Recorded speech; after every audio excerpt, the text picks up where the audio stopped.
하나님의 은혜와 하나님의 축복이 사랑하시는 우리 모든 부다페스트 안의 선교교회 성도님들의 삶 가운데 가득하시기를 간절히 축복합니다.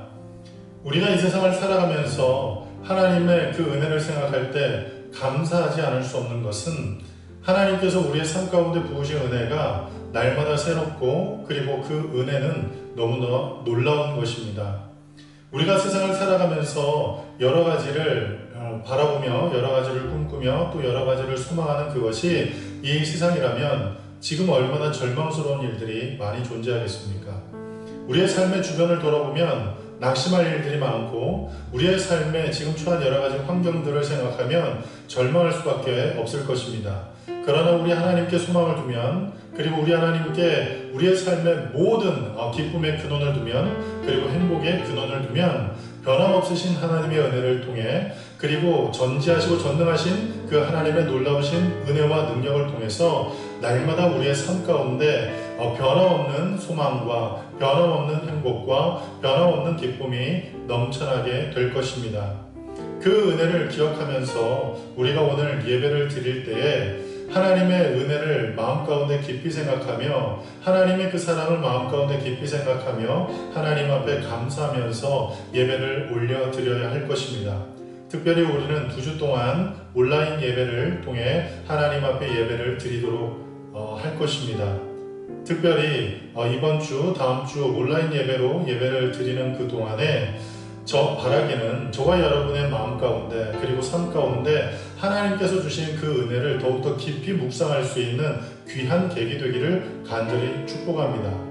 그리고 그 은혜를 깊이 묵상하는 그 일을 통해서 저와 여러분의 마음 가운데 하나님께서 주신 은혜가 더욱더 풍성해지므로 우리의 신앙이 더욱더 성숙해지는 귀한 계기가 되기를 간절히 바랍니다. 특별히 디모데전서 4장 15절은 우리에게 이렇게 권면합니다. 이 모든 일에 전심전력하여 너의 성숙함을 모든 사람에게 나타나게 하라. 지금은 그리스도 예수를 믿는 우리의 믿음이 많은 사람들에게 성숙한 모습으로 비춰져야 할 때입니다. 그리고 그 성숙함을 통해서 많은 사람들에게 하나님의 사랑을 그리고 또 하나님의 은혜를 그리고 하나님께서 모든 사람에게 베푸신 그 구원의 은혜를 모두가 알 수 있도록 하는 일에 우리 모두가 다 쓰임 받을 수 있도록 우리의 성숙함이 더욱더 풍성해져야 할 것입니다. 그 일을 위해서 우리 이 시간 기도하고 그리고 오늘 또 예배 가운데 하나님께서 베푸실 그 놀라우신 은혜를 기대하면서 예배를 위해 하나님 앞에 기도하는 시간 갖도록 하겠습니다.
우리 이 시간 다같이 사도신경으로 우리의 신앙을 주님께 고백하도록 하겠습니다.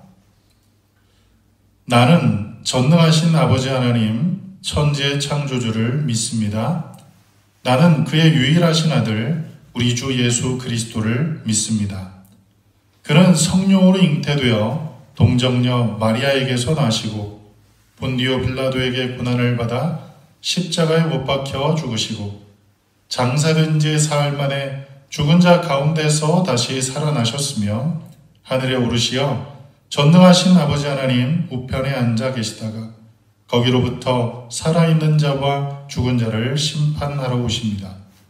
나는 성령을 믿으며 거룩한 공교회와 성도의 교제와 죄를 용서받는 것과 몸의 부활과 영생을 믿습니다. 아멘.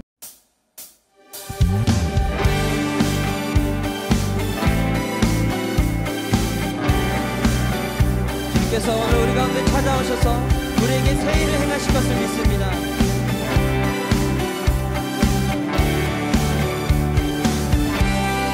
갈 길을 밝히 보이시니 주 앞에 빨리 나갑시다. 우리를 찾는 구주 예수 곧 오라 하시네. 다시 한번 갈 길을 밝히 주 앞에 빨리 나갑시다. 주 앞에 빨리 나갑시다.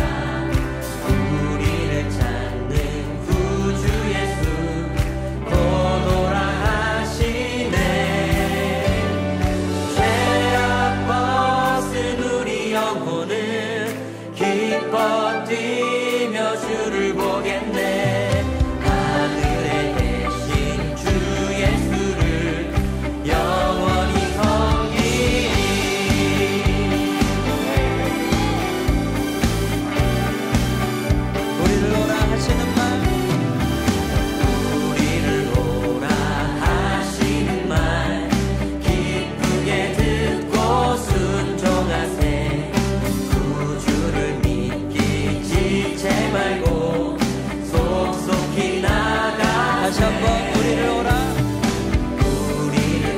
장에서 일어나서 찬양하실까요? 기쁘게 듣고 순종하세. 구주를 믿기 지체 말고 속속히 나가세. 죄악 벗은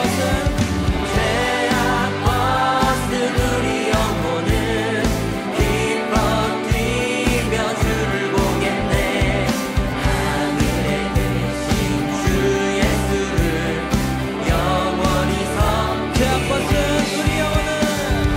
죄악 벗은 우리 영혼을 기뻐 뛰며 주를 보겠네. 하늘에 계신 주 예수를 영원히 섬기리. 아멘. 우리에게 길이 되신 주님을 따라 살기를 간절히 소망합니다.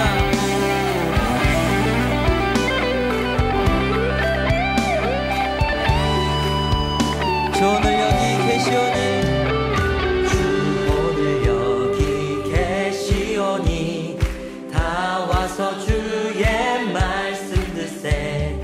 듣기도 하며 생각하니 참 진리시로다.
우리 다시 한번 1절로 찬양하겠습니다. 내게 강 같은 평화가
같이 주님과 한 걸음 한 걸음 걸어갈 때 여러분 주님이 우리와 동행하시지만 옆에 있는 친구 또 동료 선후배 여러분 같은 한 공동체입니다.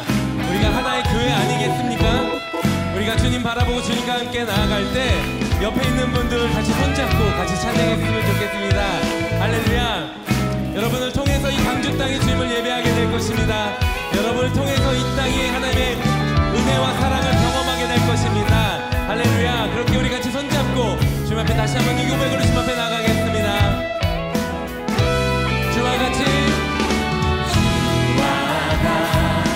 길 가는 것 즐거운 일 아닌가. 우리 주님 걸어가신 발 자취를 밝게 한 번 더 주와 같이 길 가는 것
이 시간 함께 은혜 나누실 하나님의 말씀은 민수기 4장 46절로 49절까지 말씀입니다. 이 시간 함께 은혜 나누실 하나님의 말씀은 민수기 4장 46절로 49절까지 말씀입니다. 여러분이 계신 그 거처에서 그 말씀을 찾으시고 저와 함께 합독하시면 좋겠습니다. 우리 다 같이 합독하겠습니다. 모세와 아론과 이스라엘 지휘관들이 레위인을 그 종족과 조상의 가문에 따라 다 계수하니 30세부터 50세까지 회막 봉사와 매는 일에 참여하여 일할 만한 모든 자, 곧 그 계수된 자는 8,580명이라.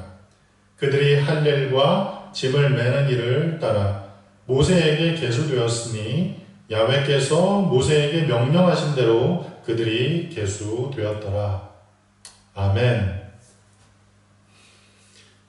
우리 함께 합독한 본문 말씀을 통해서 우리 함께 은혜 나누실 하나님의 말씀의 제목은 인생의 황금기를 하나님께 드리라 라는 제목으로 함께 은혜를 나누도록 하겠습니다.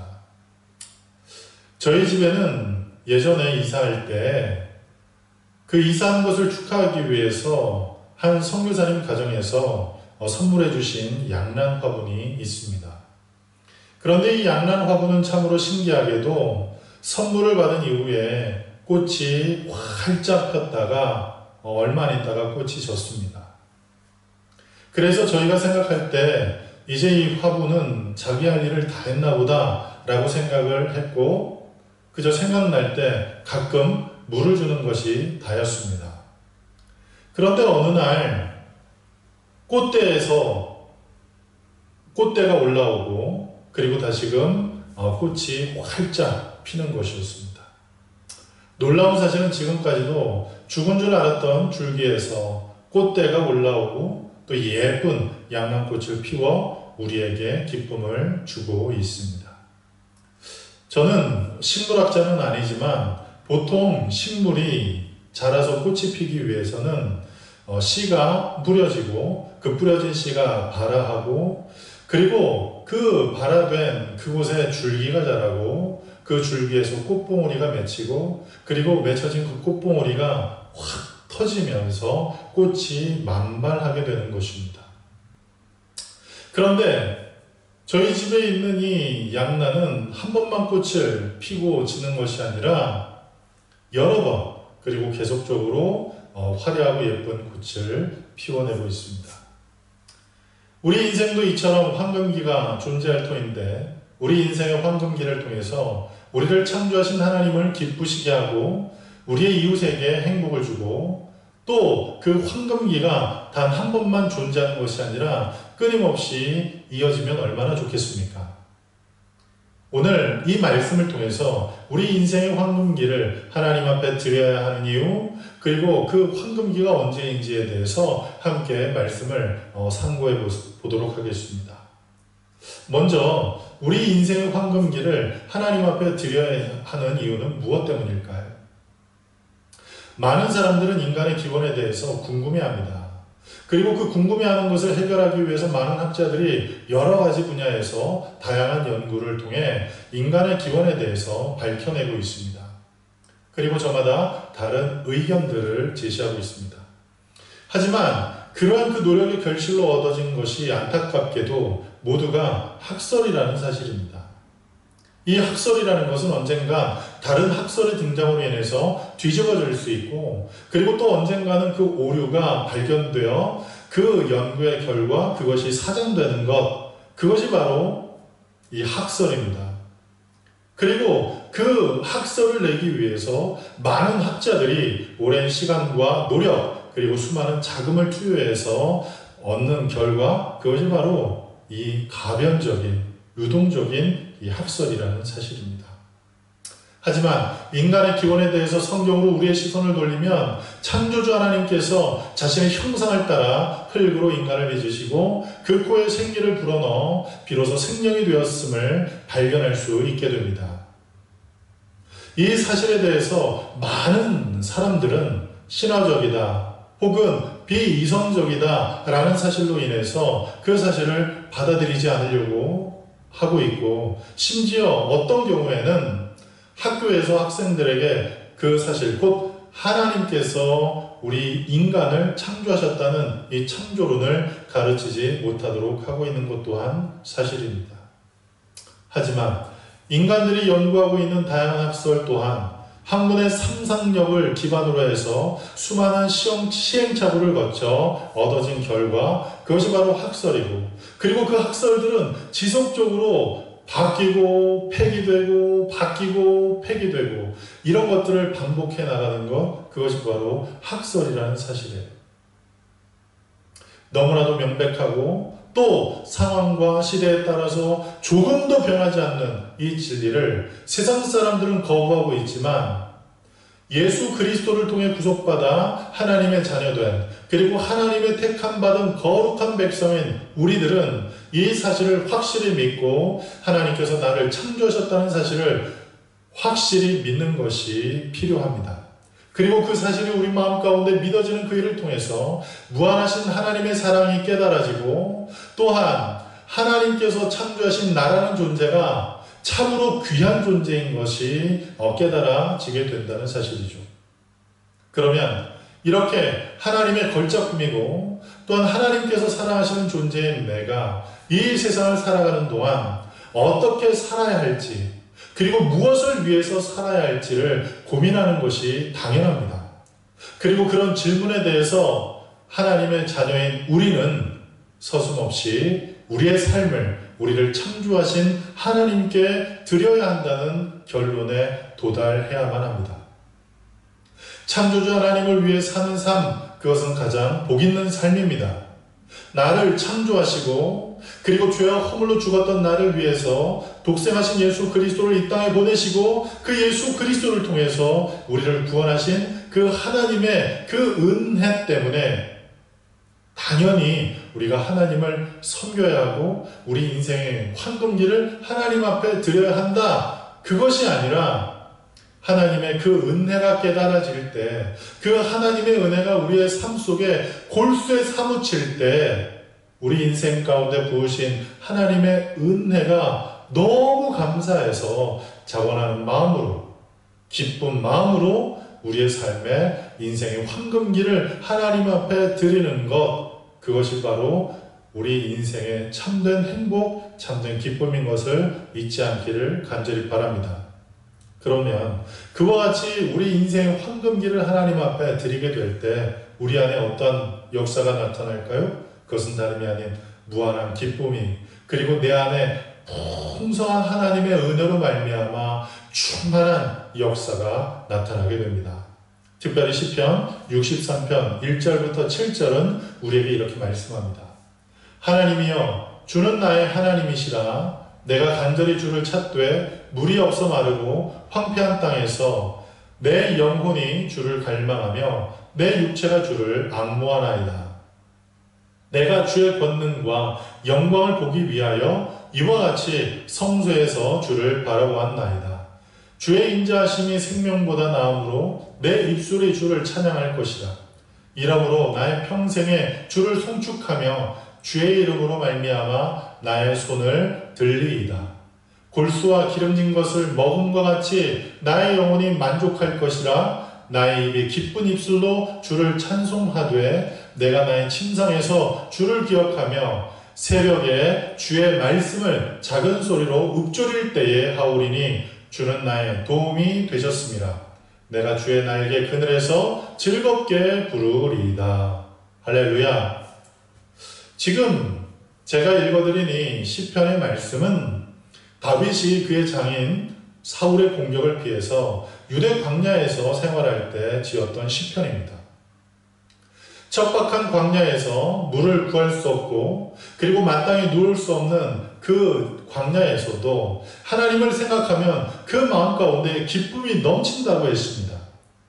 그리고 자신의 삶 가운데 기쁨을 주신 그 하나님, 그 하나님의 은혜가 너무나도 감사해서 그 하나님의 이름을 부를 때에 우리의 영혼에 만족함이 가득하고 그 영혼의 만족함이 가득하여 우리의 평생에 우리의 평생의 주를 찬양할 것이라고 그렇게 고백하고 있습니다. 성경에는 인생의 황금기를 들인 여러 사람의 기록이 언급되어 있습니다. 그 가운데서 특별히 구약과 신약에서 각각 한 사람을 예로 들자면 먼저 구약에서는 아브라함을 뽑을 수 있을 것입니다. 우리가 잘 알고 있듯 이 아브라함은 하나님께 부름받기 전 그의 아버지와 함께 하란이라는 곳에서 우상을 만들던 사람이었습니다. 그 우상을 만들어서 많은 사람들에게 팔았기 때문에 많은 고고학자들의 어떤 주장에 따르면 그 아브라함의 집은 굉장히 부유했다라고 합니다.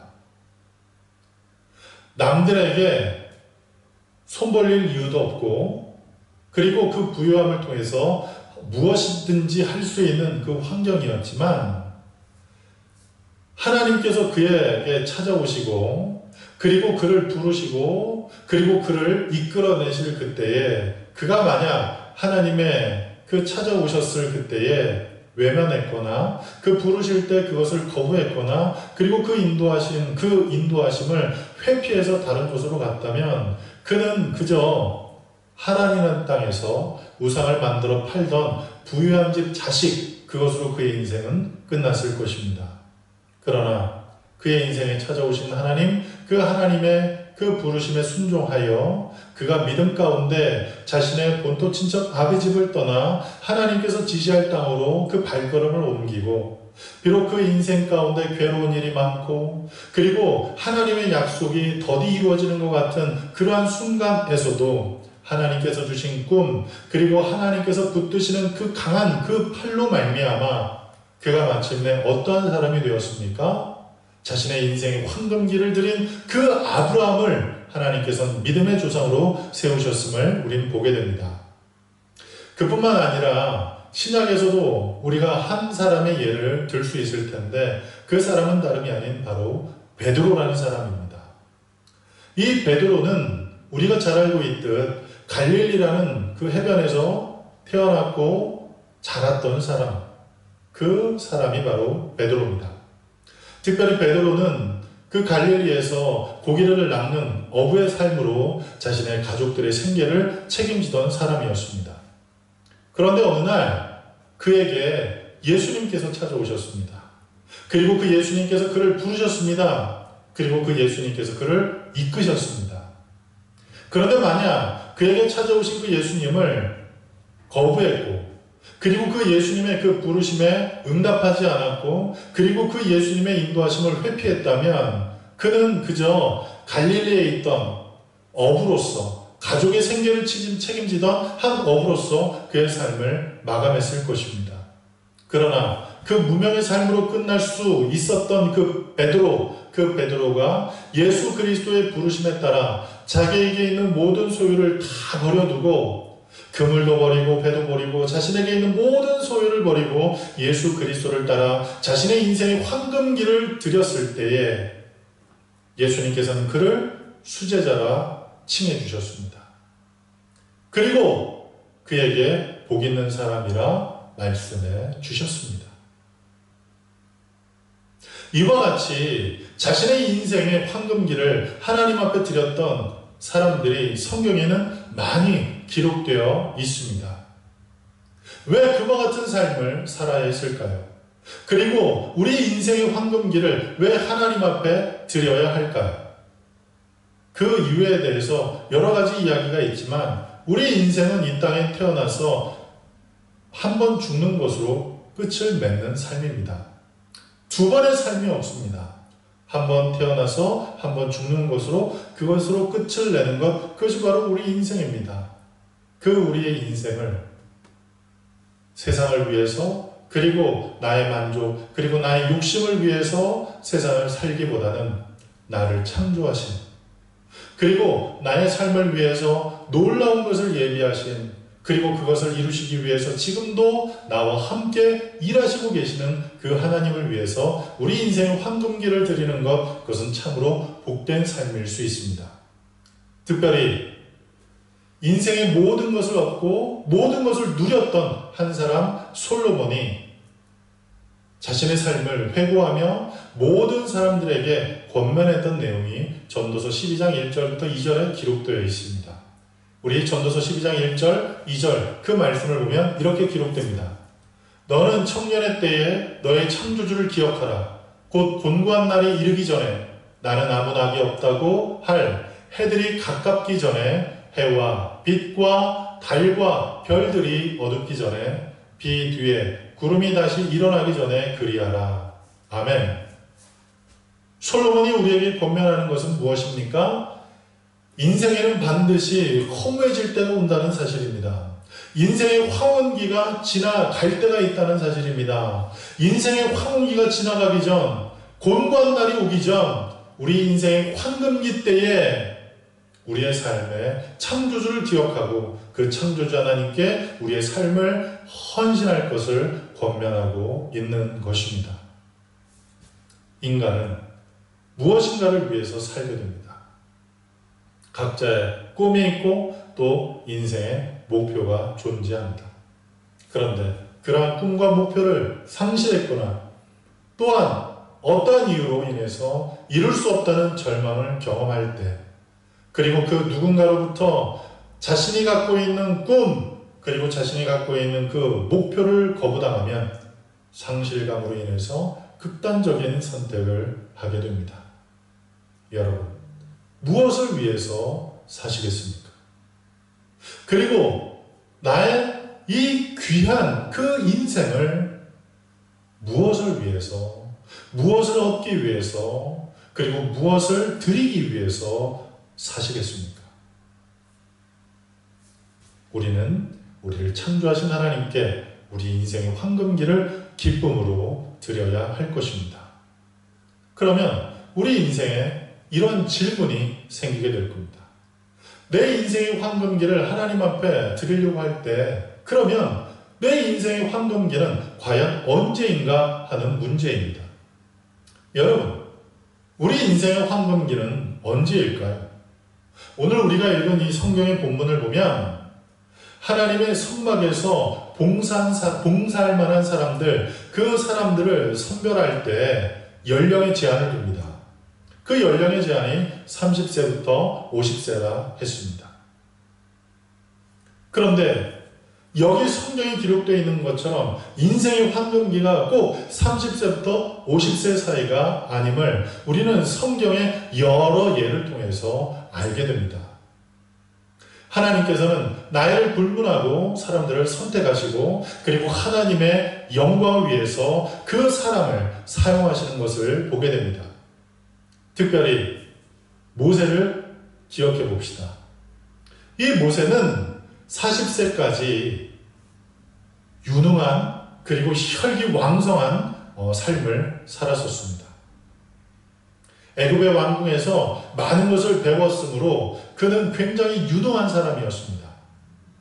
그리고 한 주먹으로 애굽의 병사를 때려 눕힐 만큼 그는 혈기가 왕성한 사람이었습니다. 그런데 하나님께서는 그렇게 혈기가 왕성하고 유능한 그 모세를 40세에 사용하지 않으셨습니다. 오히려 40세 이후부터 80세가 될 때까지 광야에서 양을 치는 목동의 삶을 살고 있던 그 모세를 부르시고 그때로부터 그 모세를 통해 하나님의 놀라운 구속의 역사를 이루셨다는 사실을 우린 기억할 필요가 있습니다. 그뿐입니까? 성경에는 또한 갈렙이라는 사람이 나옵니다. 이 갈렙은 어떤 사람입니까? 출애굽한 이스라엘 백성들이 가나안 땅을 정탐하기 위해서 모세가 12 정탐꾼을 선별을 하게 됩니다. 그때 선별된 사람이 누구냐? 바로 유대지파. 그 유대지파에서 여호수아와 갈렙이 선별되게 됩니다. 그런데 이 갈렙이라는 사람, 그 사람은 참 귀한 것이 이스라엘 백성들이 여호수아의 영도하에 가나안 땅에 입성을 하고 그리고 그 가나안 땅에서 하나님께서 말씀하신 대로 정복전쟁을 펼치게 됩니다. 그래서 놀라운 승리를 경험하게 되고 그 영토가 점점 확장되게 됩니다. 그리고 어느 날 이제 그 전복 전쟁이 어느 정도 마무리될 때쯤 여호수아가 각 지파를 불러서 그 땅을 배분하기 시작합니다. 드디어 갈렙의 차례가 왔습니다. 갈렙의 차례가 됐을 때 이 갈렙은 자신의 공로를 인정받아 더 좋은 땅, 그리고 더 넓은 땅, 그것을 요구할 수도 있었지만 갈렙이 요구한 땅은 뜻밖에도 이미 정복되지 않은 땅, 그리고 많은 사람들이 생각하기에 이 척박한 것처럼 느꼈던 산지의 땅을 요구하게 됩니다. 그 땅에는 누가 살고 있었느냐? 이스라엘 백성들이 가데스바네아라는 곳에서 가나안 땅을 정탐할 때 포도송이를 메고 가던 그 장수 같은 어마어마한 장수 곧 아낙 자손들이 기거하고 있던, 머물고 있던, 그리고 터전을 닦고 있던 그 땅을 요구했습니다. 그러면서 이렇게 얘기를 합니다. 내가 그때에도 출입이 능하고 지금 85세가 된 이 나이에도 출입이 능하니 그 땅을, 그 산지의 땅을 내게 주십시오. 그 산지의 땅을 내게 주십시오. 그 땅을 내가 취하겠습니다. 그렇게 요구했습니다. 어찌 보면 이스라엘 백성들이 피하고 싶었고 심지어 여호수아도 그 전복전쟁의 말미 곧 아낙 자손만큼은 어찌할 수 없을 것처럼 느껴지는 그 순간에도 85세가 되었던 갈렙, 그는 그 산지의 땅을 요구했고 마침내 그 땅을 차지하였습니다. 이와 같이 인생의 황금기는 나이가 없습니다. 그뿐만 아니라 아브라함도 75세 하나님 앞에 부름을 받았습니다. 그리고 그 부름을 받아 하나님 앞에 자신의 인생의 황금기를 드림으로 그는 결국 믿음의 조상이 되었습니다. 우리 인생의 황금기는 물리적인 나이로 구분지어 정할 수가 없습니다. 우리를 창조하시고 우리를 속속들이 하시는 하나님께서 우리를 부르실 그때에, 그리고 그 부르심이 마음에 부딪혀 그 사실을 놓고 기도하고 그리고 몸부림치는 그때가 바로 우리 인생의 황금기가 될 수 있고, 또한 그런 사람이 하나님께서 기뻐하시는 사람인 것을 믿으시기 바랍니다. 혈기가 왕성할 때는 자기 힘과 의욕에 앞서게 됩니다. 하지만 성숙한 신앙의 삶이 되었을 때 그때 내 뜻이 아닌 하나님의 뜻을 구하게 되고 그때 하나님께서 그를 사용하시는 것을 경험하게 됩니다. 저도 한때는 내 힘으로 하려고 했던, 내 힘으로 목회를 하려고 했던 때가 굉장히 많았었습니다. 그리고 그렇게 할 만큼 저 스스로 생각했을 때 능력도 그리고 자신도 있다고 생각을 했습니다. 그러나 그 결과는 참담했습니다. 제 생각대로 되지 않았고 제 계획대로 되지 않았습니다. 그러던 어느 순간 하나님 앞에 좌절한 마음을 끌어안고 처절히 부서진 이 절망의 마음을 끌어안고 하나님 앞에 기도한 그 순간부터 하나님께서 귀한 일들을 행하시는 여러 가지를 경험하였습니다. 그래서 하나님보다 앞서지 않는 삶, 그것이 참 귀한 삶이구나. 하나님보다 앞서서 무엇인가를 계획하고 무엇인가를 행하기 위해서 의욕적으로 하는 것, 그것도 물론 필요하겠으나 그것이 아닌 하나님께서 말씀하신 대로, 하나님께서 이끄시는 대로 나의 삶을 기쁨으로 드릴 수 있을 때 그때가 비로소 인생의 황금기가 될 수 있다는 사실을 저는 삶을 통해서 경험하게 되었습니다. 그렇다고 해서 나이가 많아야만, 그리고 어느 정도 나이를 먹어야만 인생의 황금기라는 뜻은 아닙니다. 여러분, 다윗은 청년의 때에 하나님께서 부르셨습니다. 그리고 사무엘은 어렸을 때 하나님께서 그를 부르셨습니다. 그리고 그의 삶을 하나님 앞에 온전히 드림으로 말미암아 인생의 황금기를 하나님 앞에 드릴 수 있게 되었다는 사실을 잊어서는 안 될 것입니다. 오늘 이 말씀을 듣는 순간 여러분의 마음 가운데 지금, 바로 지금이 내 인생의 황금기가 아닐까 생각해 보시기 바랍니다. 그리고 그 시간들 속에서 어떻게 하면 하나님께 최고의 것을 최선을 다해 드릴 수 있을지를 기도해 보시기 바랍니다. 그리고 그것을 놓고 몸부림쳐 보시기 바랍니다. 그러면 하나님께서 여러분에게 말씀하실 것이고, 그리고 여러분이 마땅히 행할 것들을 보여주실 것입니다. 그러면 우리 인생 가운데 한 번 주어질 이 인생을 나를 창조하신 하나님께 기쁨으로 드리고, 그리고 나의 이 인생의 황금기가 꼭 30세부터 50세가 아닌 지금일 수 있고, 또 지금이 아닌 좀 더 후에 될 수도 있다는 사실을 우리가 말씀을 통해 배웠다면, 그러면 어떻게 인생의 황금기를 드려야 할까요? 인생의 황금기를 드릴 수 있는 방법은 무엇일까요? 기쁨으로 드려야 합니다. 계속 말씀드리지만 인생의 황금기는 억지로 드리는 게 아니에요. 무엇을 했기 때문에 그저 당연히 해야 하는 걸로 생각해서 그저 우리의 삶의 황금기를 하나님 앞에 드려야 한다? 의무감으로 드리는 게 아닙니다.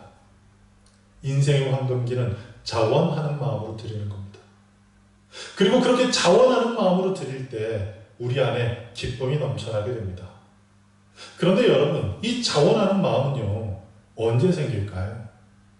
하나님의 은혜가 깊이 깨달아질 때 자원하는 마음이 생겨지게 됩니다. 그래서 이 자원하는 마음이 생겨지도록 하나님의 은혜를 계속 곱씹어 보십시오. 하나님께서 내 인생 가운데 베푸신 그 은혜를 과거부터 현재까지 계속 한번 되뇌어 보십시오. 그러면 그 은혜가 저와 여러분의 마음 가운데 이 골수에 사무치는 것처럼 놀라운 어떤 힘으로 작용할 겁니다. 그리고 그 힘으로 인해서, 그리고 그 은혜로 인해서 우리는 기쁨으로 자원하는 마음으로 하나님 앞에 우리의 황금기를 드릴 수 있게 된다는 사실입니다. 나를 창조하신 하나님, 그리고 나를 구속하신 그 하나님, 그 은혜가 내 삶 가운데 깊이 깨달아질 때, 그 은혜가 내 삶 가운데 깊이 깨달아지는 만큼 우리는 기쁨으로 우리의 삶을 자원해서 하나님 앞에 드릴 수 있다는 사실입니다.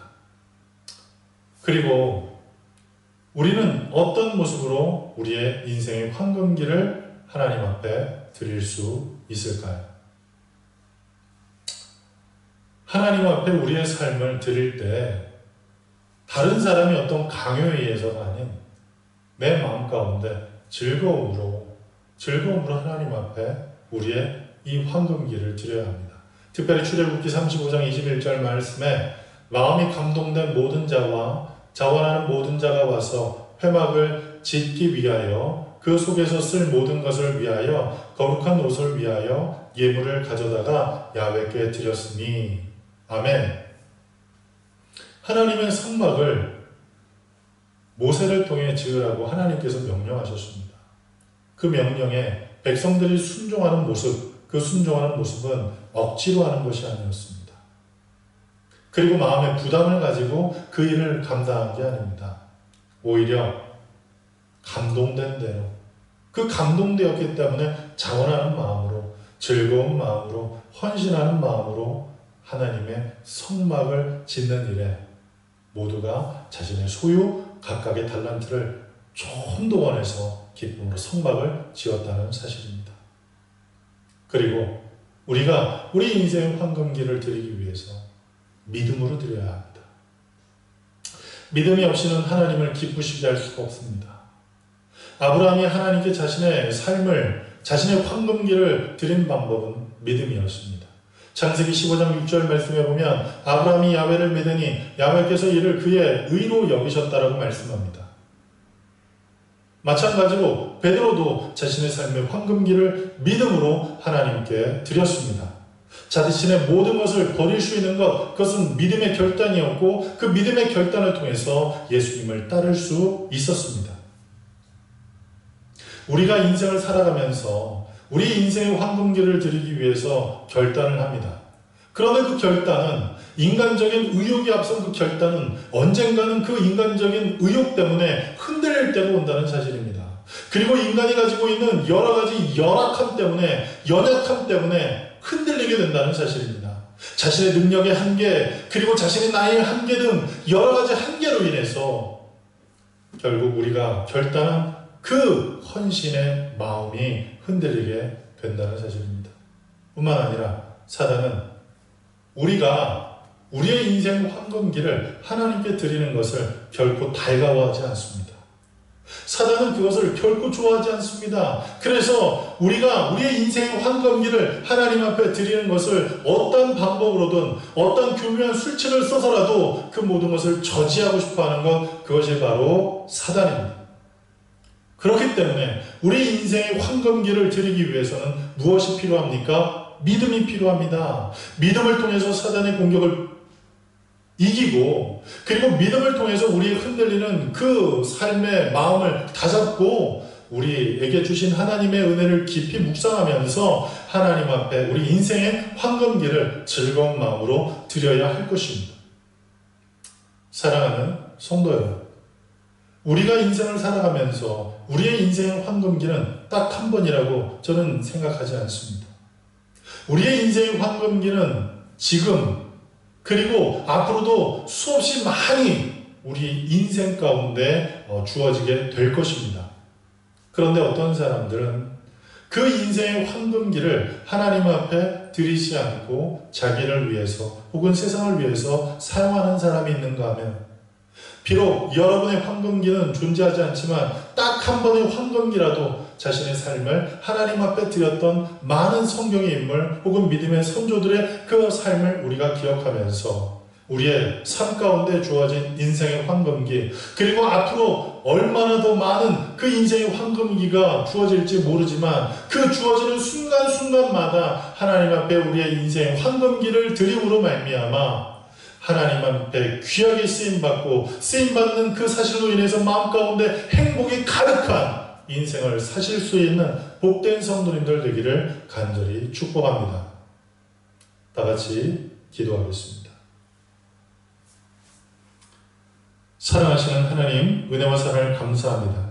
오늘 복된 날 우리를 주님 앞에 예배드리는 예배자로 세우시고 하나님 앞에 기쁨과 감사함으로 예배 올려 드릴 수 있도록 은혜 주시니 참 감사합니다.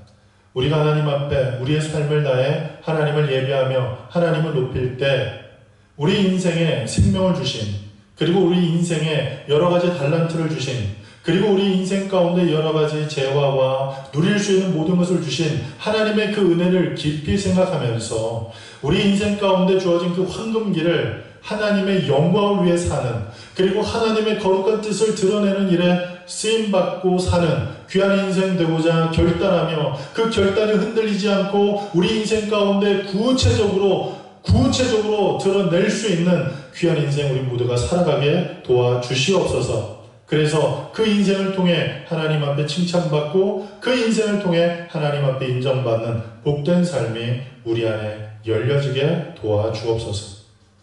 예수님의 이름으로 감사하며 기도 올리옵나이다. 아멘. 교회 소식을 말씀드립니다. 오늘 하나님 앞에 예배를 드리면서 여러분들이 기도하며 준비한 예물은 잘 간직하고 계셨다가 2주 후 우리 대면 예배 때 하나님 앞에 예물로 드리실 수 있으면 좋겠습니다. 그리고 예배를 드리면서 여러분에게 안내 말씀드렸던 것처럼 이 코로나19 사태가 점점 이 헝가리에도 확산되고 있고, 그리고 너무나도 안타깝게 우리 한인 학생 가운데서도 확진자가 생겨나고 있는 이 상황에서 현장 예배를 드린다는 것, 그것이 좀 무리가 될 것 같아서 온라인 예배로 전환하게 되었습니다. 2주간 동안 오늘부터 다음 주까지 우리 2주간 동안 온라인 예배를 드리게 될 터인데, 우리가 예배드리는 그 현장에서도 하나님께서 함께 하시고 계신다는 그 사실을 기억하면서 신령과 진정한 마음으로 하나님께 예배를 드릴 수 있는 우리 성도님들 되셨으면 좋겠습니다. 그리고 또 하루속히 모든 이 코로나19 사태가 진정 국면, 그리고 속히 종식이 되어서 우리의 일상이 다시금 회복되고, 그리고 그 회복되는 그 일상이 이제는 세상을 위해서 쓰임받는 것이 아닌 하나님의 영광을 위해서 쓰여지도록 마음 가운데 결단하면서 하나님 앞에 기도하실 수 있는 우리 복된 그리고 지혜로운 성도님들 되시길 간절히 부탁을 드립니다. 그리고 9월 13일 예정되었던 재직 임명은 온라인 예배로 드리는 관계로 9월 20일 저희가 대면 예배를 드리는 그때에 재직 임명식을 거행하도록 하겠습니다. 위에서 계속 기도해 주시면 감사하겠습니다. 여러분, 지금 코로나19 사태가 점점 확산되고 있을 때 많은 방역 당국에서 그리고 많은 그 의료진들이 강조하는 내용이 있습니다. 그게 뭐냐 하면 이 마스크를 쓰라는 겁니다. 여러분들 주변에 다니다 보면 많은 사람들이 마스크를 착용하지 않고 마치 마스크를 착용하지 않아도 될 것 같은 그런 분위기로 사람들이 살고 있다 하더라도, 그런 가운데 마스크를 쓰고 있는 내가 좀 이상한 사람처럼 비춰지지 않을까라는 생각이 들더라도 여러분 마스크 착용을 결코 포기하지 마시기 바랍니다.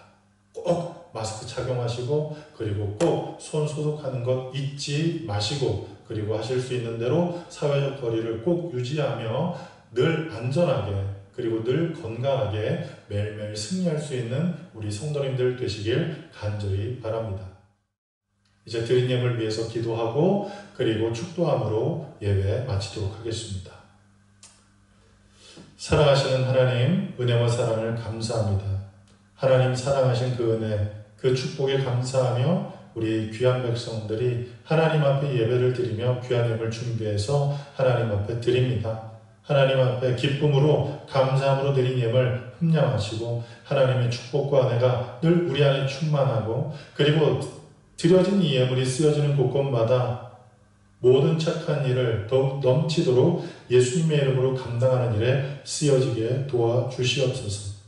모두가 영혼이 잘되게 하시고 범사가 잘되게 하시고 강건함의 축복과 은혜를 누리게 도와 주옵소서. 예수님의 이름으로 축복하며 기도 올리옵나이다. 아멘. 지금은 교회 머리 되신 우리 주 예수 그리스도의 은혜와 하나님 아버지의 극진하신 사랑과 어에서 성령님의 내주교통 충만하신 역사가 오늘 하나님 앞에 기쁨과 감사함으로 우리 인생의 황금기를 드리기로 결단한 사랑하는 주의 백성들 위해 이제부터 영원토록 함께 하시기를 간절히 축원하옵나이다. 아멘.